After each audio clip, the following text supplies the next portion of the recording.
اعوذ باللہ من الشیطان الرجیم، بسم اللہ الرحمن الرحیم۔ آج ہم سورہ بقرہ کی آیت نمبر 43 کا لفظی ترجمہ پڑھتے ہیں۔ شروع کرتے ہیں بسم اللہ الرحمن الرحیم۔ وَأَقِیمُوا اور قائم کرو الصلاۃ نماز، وَآتُوا اور ادا کرو الزکوٰۃ زکوٰۃ، وَارْکَعُوا اور رکوع کرو مع ساتھ الراکعین رکوع کرنے والوں کے، اور قائم کرو نماز اور ادا کرو زکوٰۃ، اور رکوع کرو رکوع کرنے والوں کے ساتھ۔ اس آیت ربانی کے اندر اللہ رب العزت نماز کو قائم کرنے کا حکم اور زکوٰۃ کو ادا کرنے کا حکم دے رہا ہے، اور رکوع کرنے والوں کے ساتھ رکوع کرو۔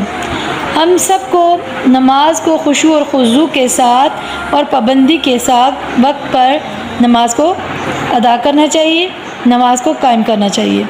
اللہ رب العزت سے ہر لمحے یہ دعا کرو کہ اللہ رب العزت ہمیں صحیح معنوں میں نماز پڑھنے کی توفیق عطا فرمائے۔ آپ صلی اللہ علیہ وسلم کو جب بھی کوئی مسئلہ پیش آتا تو آپ مصلی بچھاتے اور اللہ کی بارگاہ میں عرض کرتے اور نماز کو قائم کرتے۔ اللہ تعالی ہم سب کو صحیح معنوں میں نماز پڑھنے کی توفیق عطا فرمائے، آمین۔